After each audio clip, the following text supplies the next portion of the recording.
with tariffs sort of back in the spotlight, how are some of your clients, how are e-commerce companies adapting their supply chains, pricing strategies? Yeah, that's a great question. As I chew on this out loud, I think there is a lot of analysis paralysis and just paralysis in general from like there's so much uncertainty in 2025. It's hard to figure out what to do. And a lot of folks are, almost unsure to do anything other than get more conservative. That said, I think to distill like the folks that are taking action is the realization that historical data is no longer predictive of future results. And for a long time, but let's call it pre-COVID, in fairness to everybody, then you could look historically and you could trend last year, you could launch a coupon code, and there was a degree of predictiveness to that action to say, hey, this is what I can come to expect from taking this action from a price and a discounting or a marketing perspective. I don't think that folks think that's true anymore, and I think they're correct.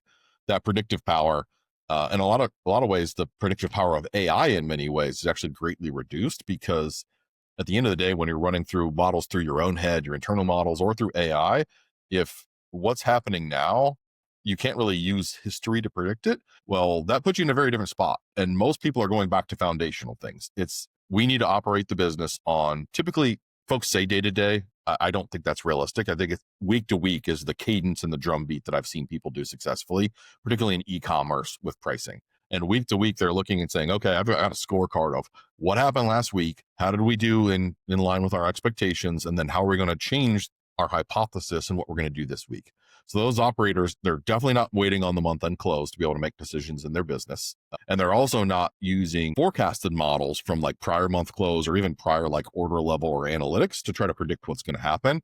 They're very much going, okay, all we can really do is measure and cut more often because you did the waiting thing and you got burned. You lost, 7 figures from not acting sooner. That's where if you're still looking at a month end close at a 10-day close, you're looking 45 days in the mirror. That is absolutely a great way to leave dollars on the floor because of tariffs and so much variability.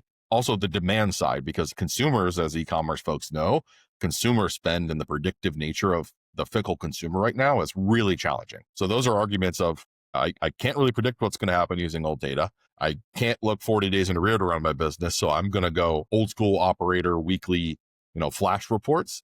And that's the best way to run the business right now to ensure that you're not analyzing yourself to death, but you're also not leaving dollars on the table from either using not predictive data to make decisions are going to be incongruent or waiting 40 days to then figure out that you lost a lot last month.